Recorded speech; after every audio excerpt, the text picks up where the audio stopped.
Hello and welcome to Straightforward, Levant TV's political debate show focusing on the Middle East. Since January 2011, Tunisia's political transition has gone through 4 phases.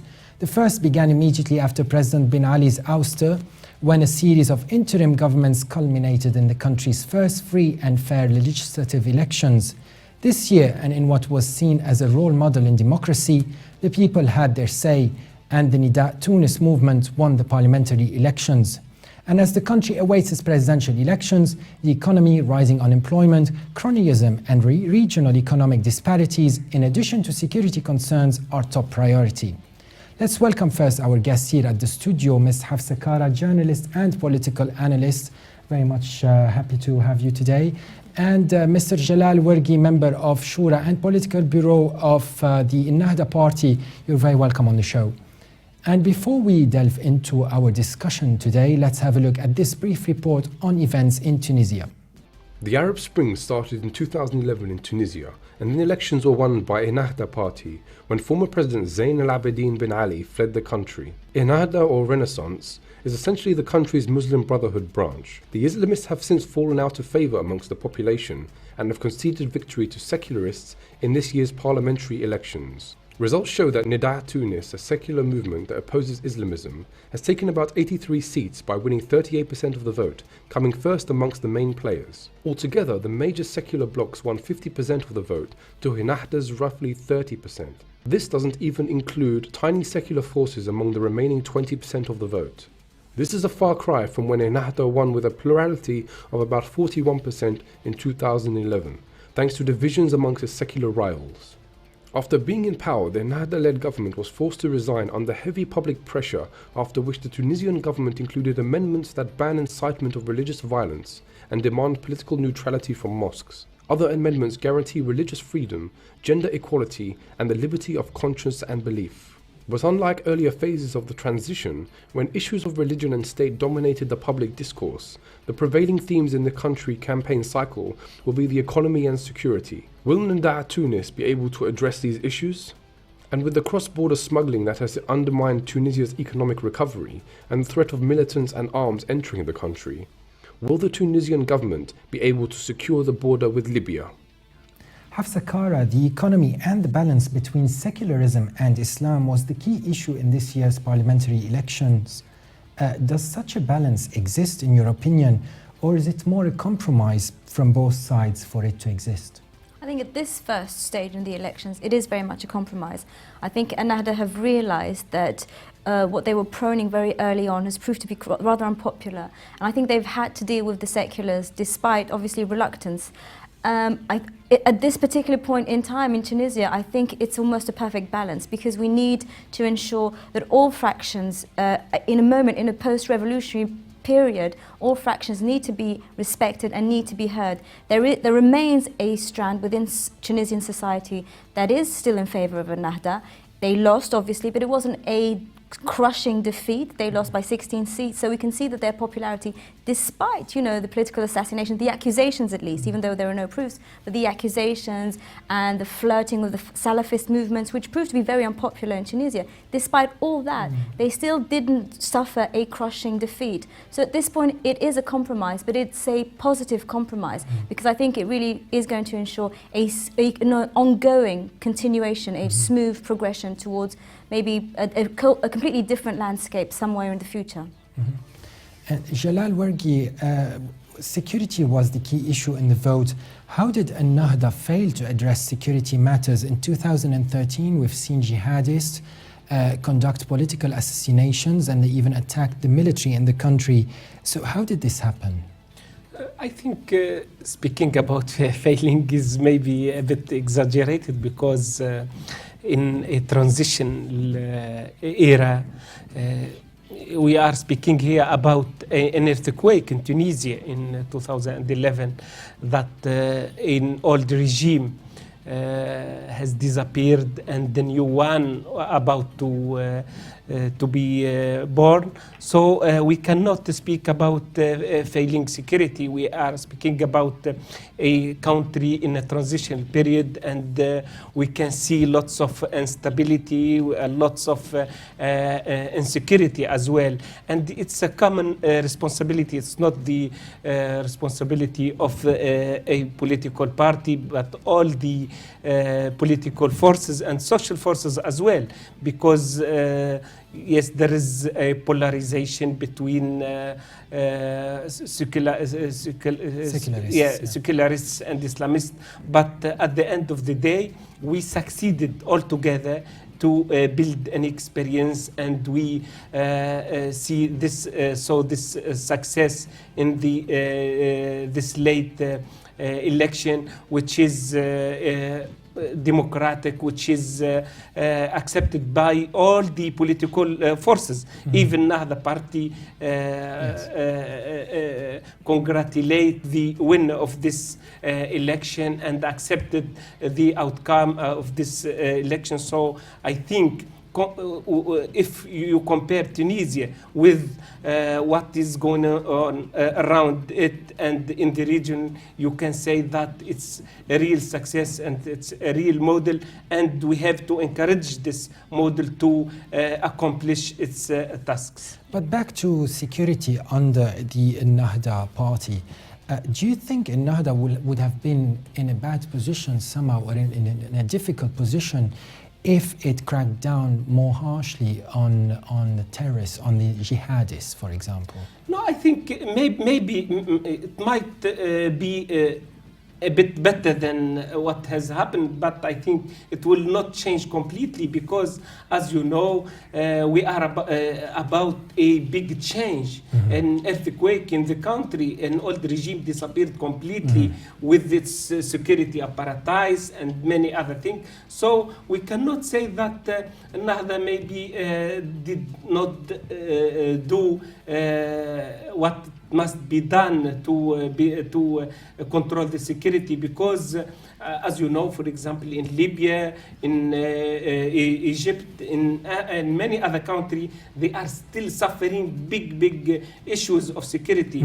So Tunisia, maybe it could have been avoided some problem of assassination, and we agree that there is no that good experience in the state and running the government. So there are some weakness, but at the end of the day, I think it's a problem that you cannot, for example, say that Nedaa was not doing well in that period, and because Tunisia, especially Tunisia, external facts play a big role direct to the situation in Tunisia, especially the situation in Libya with the smuggling of We will get into weapons. that in the next section, of course. Hafsa Kara, without coming across as undermining the political implementation or political practices of Islam, as you know, in a modern state, getting to power doesn't necessarily relate to your degree of religiosity. Do you think democracy will go to the next level at some point in Tunisia, where it would no longer be about secularists versus the Islamists, per se, especially given that 98% of Tunisians are Muslim anyway? Well, this is really the big question, not only for Tunisia, I think, across the Arab world. We've seen the rise of political Islam as if Islam was something new in countries where they were overwhelming majority of Muslims. The discourse, of course, is that the previous systems hadn't worked, and therefore let's opt for Islam and see where it goes. But of course, in terms of implementing political Islam, it was as flawed as what the secular movements were offering already. And the only difference being that whoever opposed some of these political groups was being said, you know, that they were almost blasphemous because they were going against the will of God, where in fact they were going against political parties that were working exactly like any other political movement.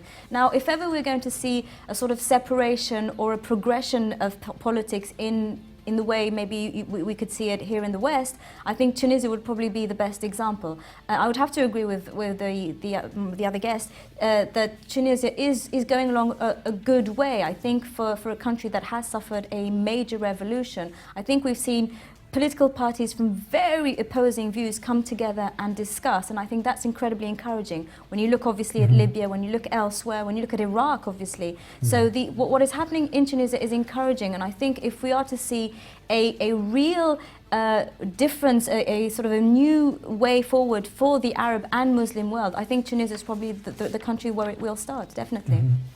And now we are joined from Tunisia by journalist Rahil Mithnani. Thank you very much for being on the show. You're welcome, Carl. Rahil, tell us about freedoms in general under the Ennahda movement and any Islamic form of government. Do you think, tell us a little bit about that. Okay. After the revolution, the country lived a total chaos. The sense of freedom has been totally misunderstood. The minority of people who were not used to such a notion abused a lot. The situation, Carl, increased after the victory of Nahda movement in the elections of 2011. And the country knew a new form of violence that raised with the appearance of terrorist groups.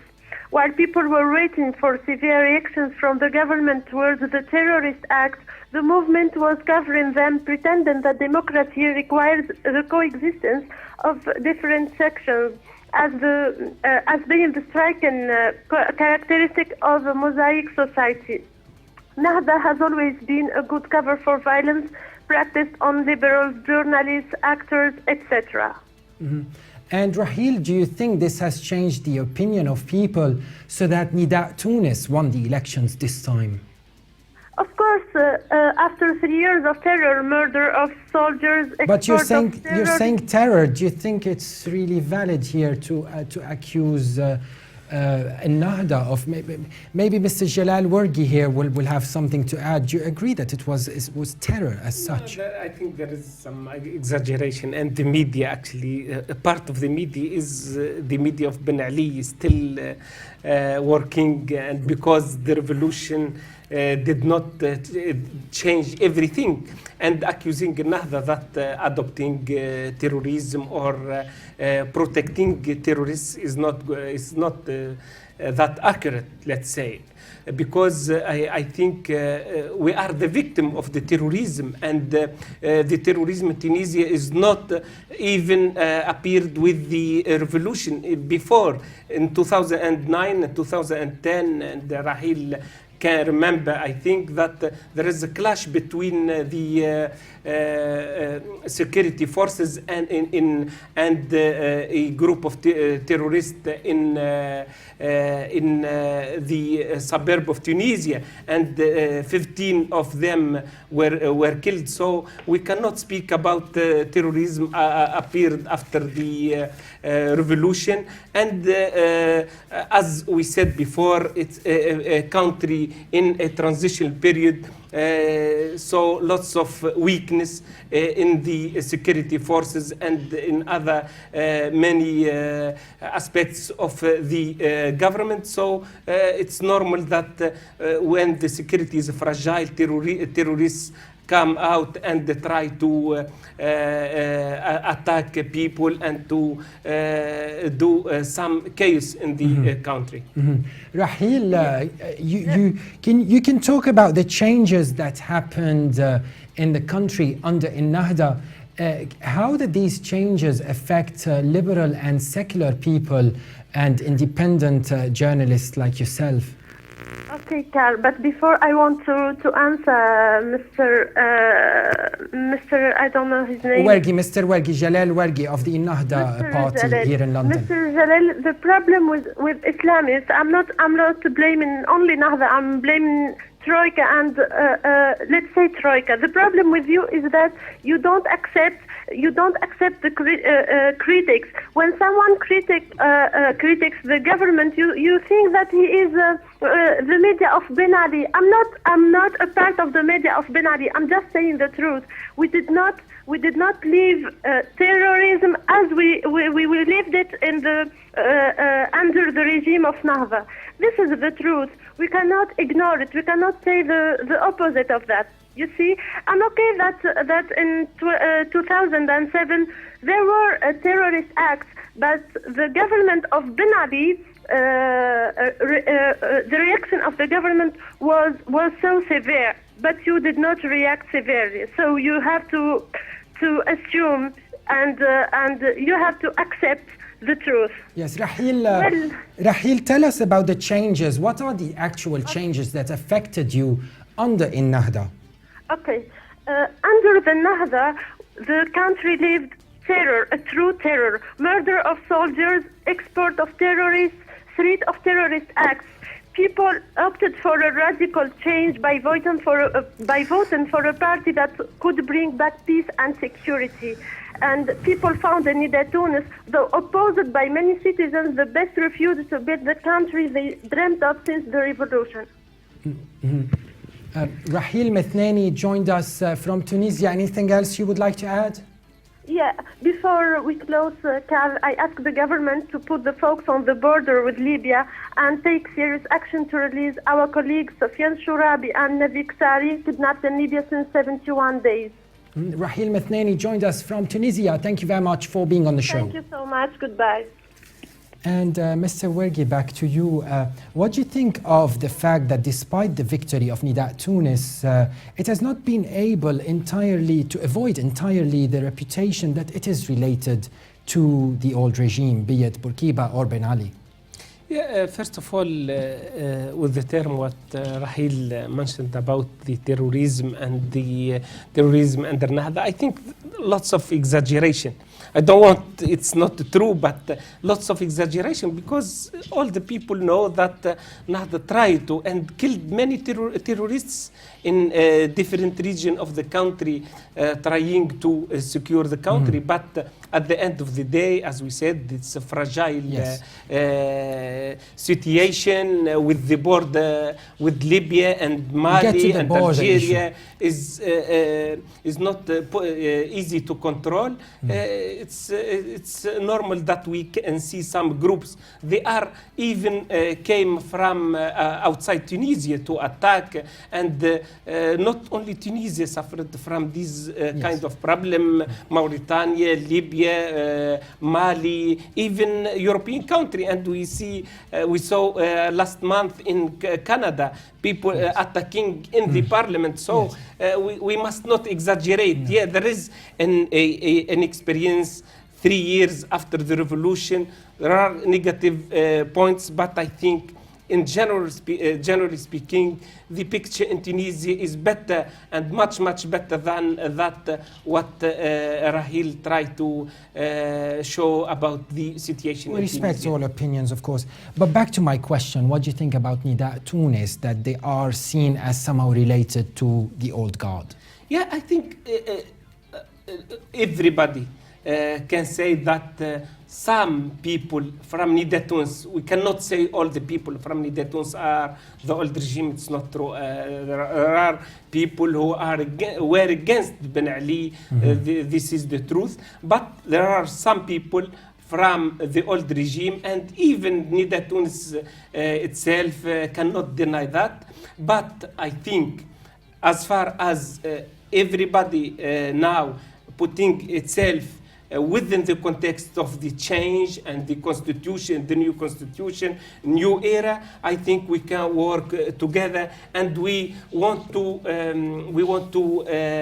overcome these kind of words, the old regime. We are a new country with the new regime, and we want to work together, different forces for the future and the interest and the best of the country. Hafsa Kara, assuming that promoting this sense of nostalgia to the previous strong state has helped Nedaa Tunis win, could this sensationalist approach be seen as reverse democracy, or, if I may dare quote Professor Sheldon Wallen, labeling similar approaches as inverted totalitarianism? where people might become commodities in their excessive political consumerism. Do you think Nedaa Tunis is going that way through the media perhaps, or even through the speeches of Beji Qaid Sipsi recently? I think it's a bit of both. I think there is a bit of nostalgia and they're almost feeding it because, of course, everyone, when things are going wrong, and of course the last few years have been difficult in Tunisia, there is always a sense of nostalgia for a past that seems to be happier, easier and everything. And in the case of Essebsi, it's actually even easier for him because he's not as much, when you say the old guard, he's not as much Ben Ali old guard, he's Bourguiba. Yes, I meant both. Yes, but of course because he can play on that, he can play that he's not a sort of staunch Ben Ali guy, but he is more of the historical figure that is Bourguiba, whom many Tunisians now really, regret. I mean, obviously he was immortal and he eventually died, but the era of Bourguiba seems to be even more appealing. So I think this kind of current movement is playing on both. Now, whether to sort of see the Tunisian political arena come across and sort of capitalize on the sensationalist thing, I think yes, without a doubt, and I think we're seeing that across the Arab world. I think we're soon going to be seeing political parties, fly about balloons, show off their wives. There is this way of westernizing politics. I think that's inevitable because in a digital era of internet, of TV, charisma, and all these things play a part in politics. And so this is why I would argue that I think the two strands of the argument apply very much for Nedaa Tunis. Yes, definitely. Very briefly, Mr. Wergi, would things have turned out completely different in Tunisia if the Muslim Brotherhood was still in power with ex-President Morsi in Egypt? Let's say, as I said before, Tunisia is a small country with very limited resources. So the external fact play an immediate and direct effect on Tunisia and the Tunisian. And I think Tunisia is an open country, tolerant, moderate, and it's open for the different external player. In this term, I think what happened in Egypt has an immediate and direct effect on Tunisia. It's a positive role to press and put pressure on every political party to come together to negotiate, as she mentioned, because I think at the end of the day we cannot go through the country through this situation of fragility without sitting together, trying to see our country through, and especially in this difficult time of a transitional period. I think no one can work alone to overcome these difficulties, but we have to come together. And I think if there was no change in Egypt, maybe the main thing that we could see in Tunisia, that the old regime, especially many figures of the old regime, they could not have come forward and try to play a role in the future of Tunisia. Let me now welcome Mr. Alexander Martin, Tunisia researcher, joining us via Skype from Durham. Welcome to Straightforward. Thank you very much for having me. Alexander, let's look a bit at civil society activism and attitudes during the 2011 revolution, seen also as the launch of the Arab Spring. How could we compare this to nowadays Nahda coming second? What has changed there in terms of the attitude? Well, back in 2011, in January, and even before in December, activism was very focused, and against Ben Ali, everybody was pulling in the same direction. And then after Ben Ali's departure, then the civil space and civil society became much more fragmented and politicized. It was, there were groups who were supporting certain party interests or political views. It became a very noisy and sort of critical arena where people were expressing their discontent and dissatisfaction with the state and their situation. Whereas 3 years on from now, it's been learning to be a much less politicized arena, and where a lot of these groups are viewing political independence as a valuable sort of commodity, and people who are aligned with parties, it doesn't reflect so well on them. Whereas with regards to what's happening in this election, the attitude perhaps is that Nahda have not addressed a lot of the country's problems quite the way it should have done, in the sense that they have not fixed the economy in any ways, and that certainly this has already been touched on in the debate. The security system has not been fully addressed.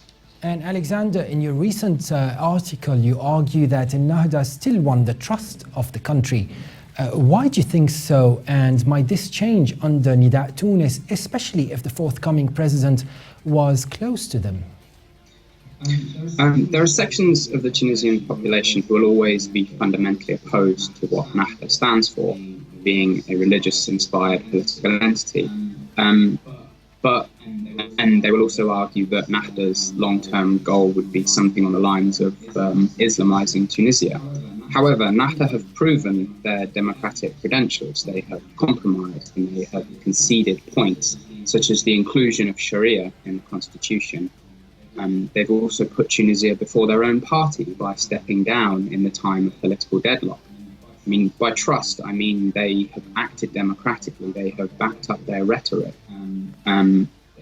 They will not necessarily be liked in any sense, but if they can act as an effective opposition now, and if they can be either cooperative when they need to, or if they're in the opposition, check the ruling coalition when they need to, then there's no reason why they cannot maintain this trust.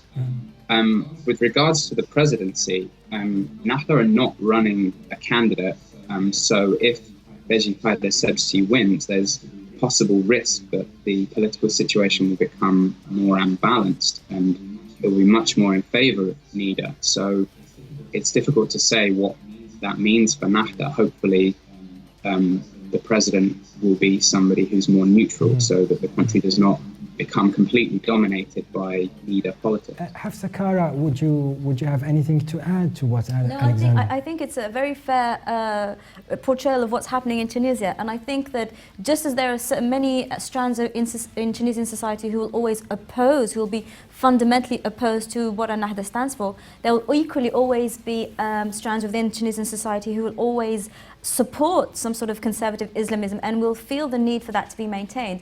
But overall, I do feel that Nahda have played by the book, and I think this is really why we can see that at this point their defeat, as I said earlier, wasn't really crushing, and that they have maintained some sort of trust among the Tunisian electorate. Alexander, back in 2011, we saw this rather remarkable excitement towards Nahda, especially here in the West. Was the party seen as a force of democratic change or simply the only alternative to then President Zain al-Abidine Ben Ali? It's an interesting question, because at the time of the revolution, it was not really anything to do with Nahda. It was just very much opposed against Ben Ali. The interest in Nahda came because they are a moderate form of political Islam. But then over these past 3 years, they've been proven to be sort of cooperative and compromising. So this is contrary to the Western conceptions of political Islam as democratic groups who try to exploit democracy to stay in power. The situation in October 2011 was that Ennahda very much stood out amongst the 99 or more political parties. They were the most organized. Their campaigning was more effective. They went to grassroots levels. They went door to door. Admittedly, there are some allegations of people saying things like, if you don't vote for Nahda, the doors of Gehenna won't be opened for you. The doors of heaven will not be opened for you. Whereas also there was the electoral system that very much supported Nahda, because it was a closed list proportional representation where only the names and the logos of the parties were displayed. And at the time, Nahda were the most known party amongst this sort of sea of disorganized groups. So the situation suited them very much. I don't think they were seen as any form of alternative to Ben Ali. It's just that the situation suited them. Alexander Martin, researcher focused on civil society in Tunisia, joined us over Skype from Durham. Thank you very much for your participation. Thank you very much. Last month, President, the elections was an opportunity for Nedaa to learn about the realities of democratic accountability, where if you do not deliver on your promises, the voters send you home. Incumbent Islamists in Arab democracies were a novel sight in 2012 in Egypt and Tunisia. And in 2013, many analysts argue that they also revealed their amateurism in governance. But above all, there are lessons to be learned from Tunisia. Let's look into these and the way ahead for Nedaa Tunis. Hafsa, back to you. Let me ask you, the Nedaa Tunis party is very new in Tunisia compared to the Nedaa party. So do you think this would affect its performance? Well, at this point, it's very difficult to say because we remain in a transitional period. Having said that, just to pick up on what the previous speaker was saying about Nehda's role, I think the fact that they proved to be popular was that they were the oldest voice in opposition. I think that's very important to remind viewers that the reason why they won, not necessarily because they were promoting an Islamist agenda, but because they were the first people to vocally oppose Ben Ali at the time where he was at the height of his power. So I think that's really what made the Tunisian electorate sort of look to Nehda as the most suitable alternative at a moment where elections were prepared. Now, whether this new party, whether they will deliver, I think it's too early to say. It's very difficult to say at this moment. But I think because there is a strong desire from all various factions to actually come together and really take the interests of the country above partisan interests, I think then it bodes well for Tunisia. It's difficult to say, again, especially because of the security situation, but I still think it bodes well because all groups are coming together for the greater good. Mr. Jalal Wergi, what is Nehda's attitude and morale during these critical times before the presidential election? Actually, we see the election as a new success to the experience of Tunisia and in transition, and we believe that we can work together for completing this transitional period. We believe that there is no choice but working together and forming a wide political coalition government that every political forces have a say in it. So there is no shock, as many try to say, that the Nehda party was crushed in this election. In the contrary, I think we succeeded. We have a great role that we have played during this transition period to reach the point of the election and to have a democratic election, and we are proud of that. And we are proud as well that we didn't oppress the liberties and the freedom of expression during our era. And we as well must mention that we didn't rule by ourselves. We have a coalition with two other secular parties, and we are proud of that experience. It's the first in the Arab country since maybe the independence that an Arab country saw a coalition between three political parties from different ideologies. So there are good things to build on, and we think that Tunisia is on the right path for the future. Beji Qaid Sipsi wants to amend the transitional justice law that was approved by the Constituent Assembly in Tunis, finding it unacceptable, and he thinks it's retroactive. We're talking here about cracking down on Bourguiba opponents in the 60s. What do you think of that, Mr. Jalal? I think it's better to look for the future, not looking backward.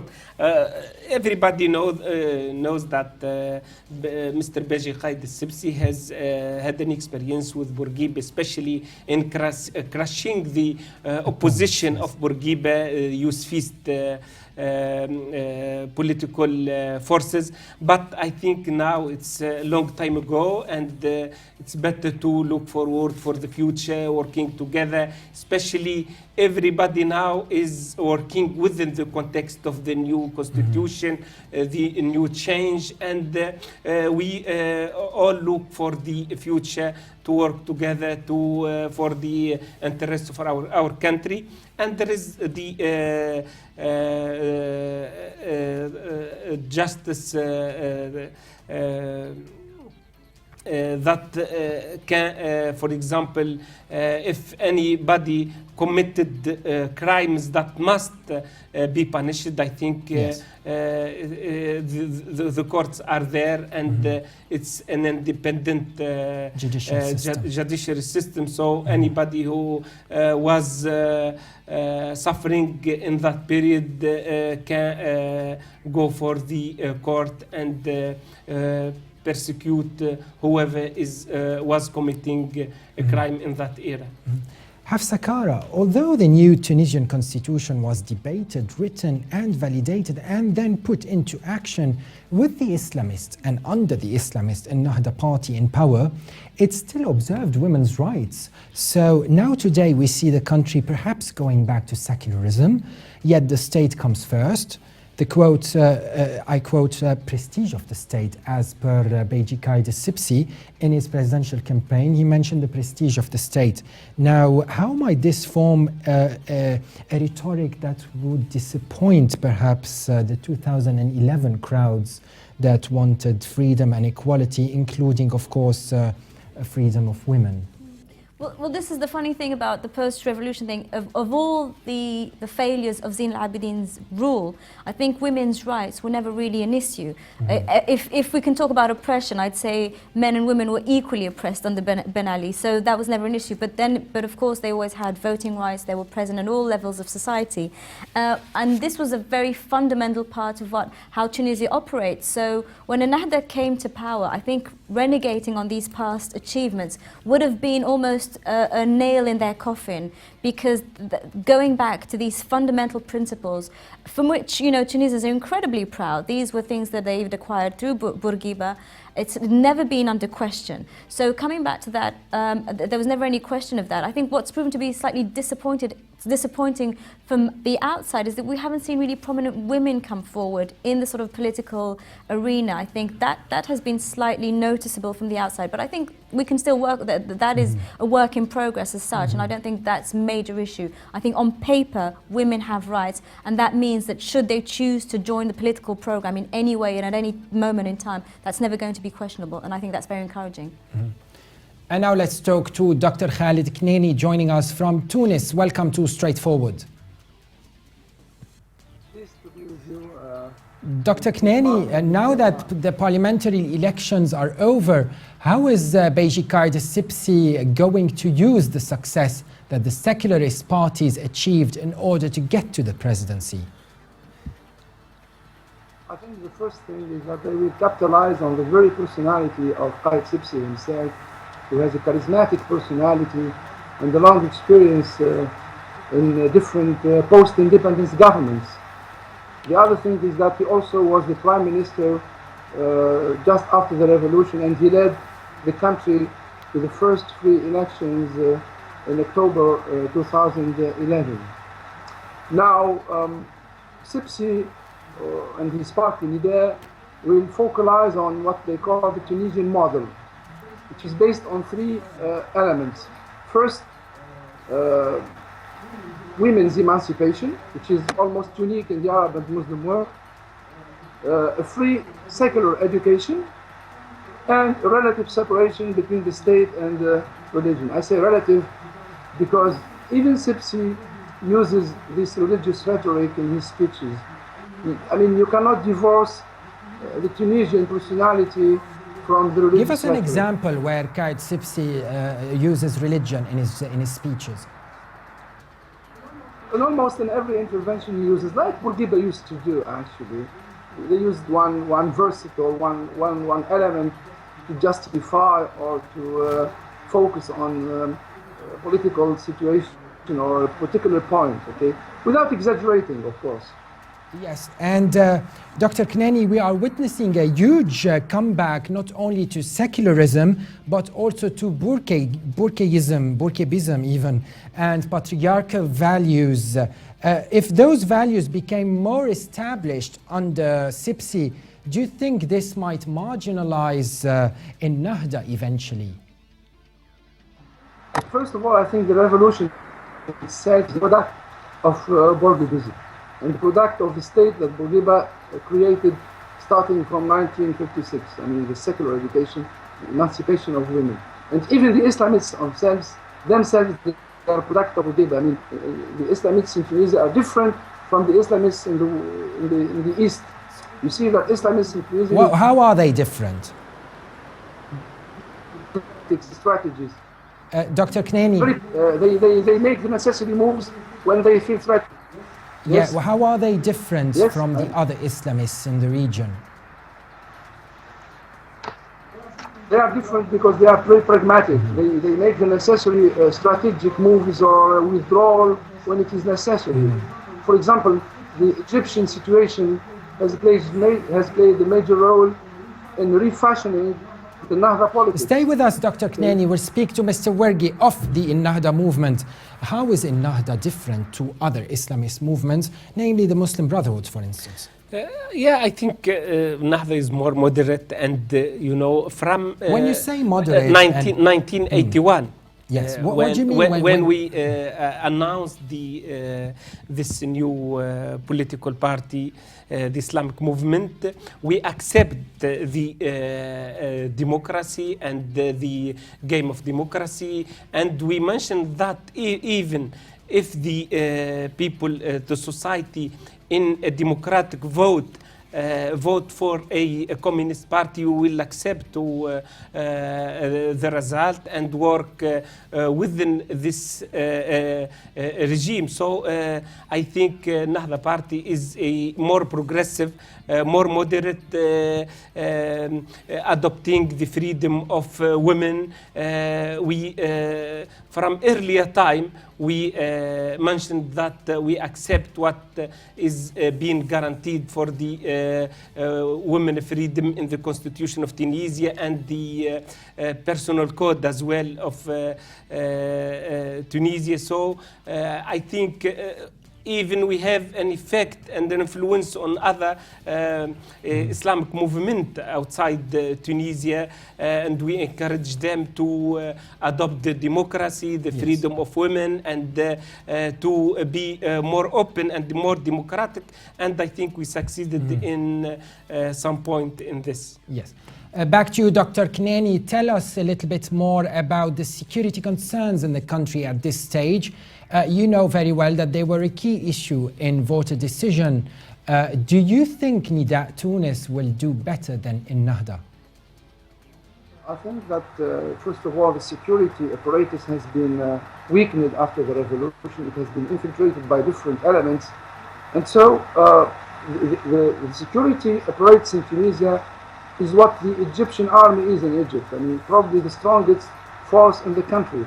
So there's going to be no economic prosperity without restructuring the security apparatus. For example, the main sector probably in the economy of Tunisia is tourism.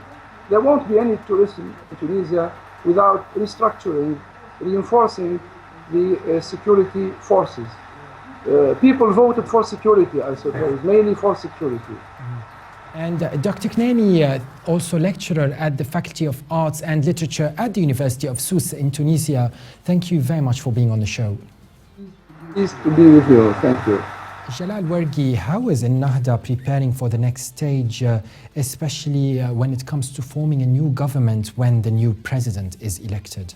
Yeah, actually, even before the holding the legislative election, we call for a wide political coalition government, because we believe that the country is still in a transitional period, and it's better but to we must work together for the rest of the 5 years, so we can see stability and less polarization within the society. And I think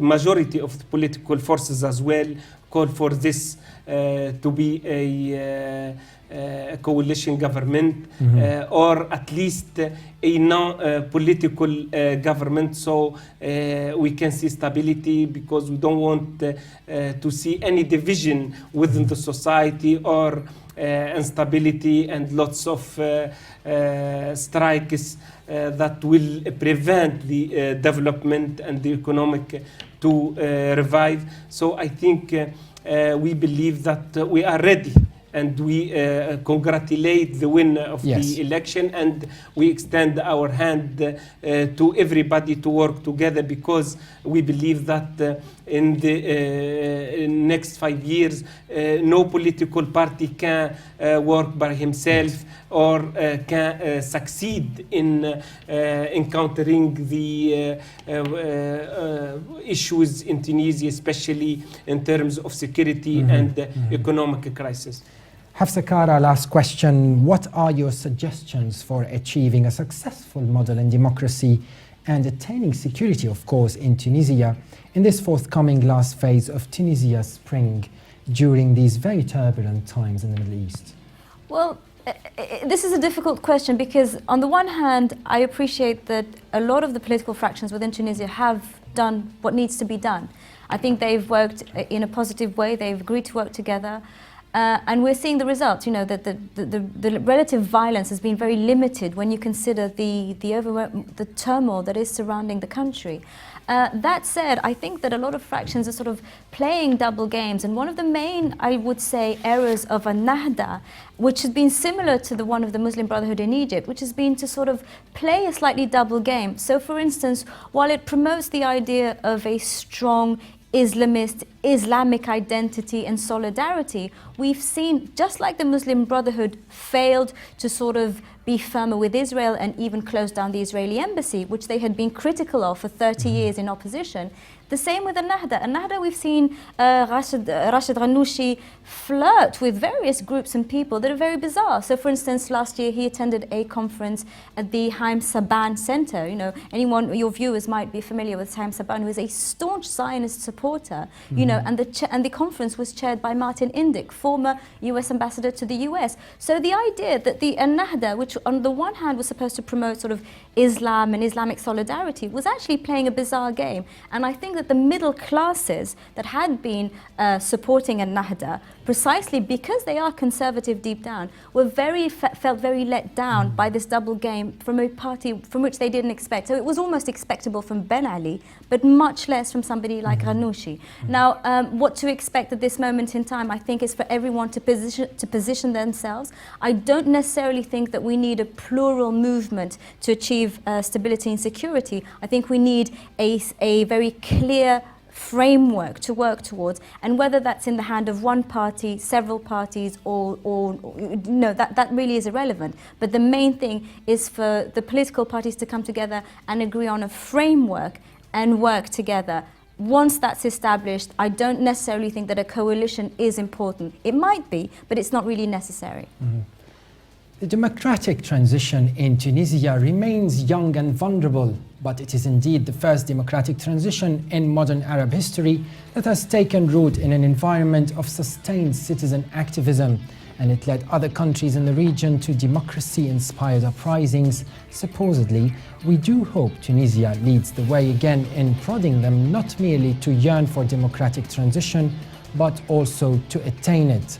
And as we leave you today, let me thank our guests here at the studio, Ms. Hafsa Kara, political analyst and journalist. Pleasure having you. And Mr. Jalal Wargi, member of the Shura and Political Bureau of Nahda Party. Thank you very much for being with us. And of course, our interlocutors from Tunisia, Rahil Methnani and Dr. Khalid Knani of the University of Sousse in Tunisia. And from the UK, Mr. Alexander Martin joined us from Durham. And stay tuned, and we'll be with you again next week on Straightforward.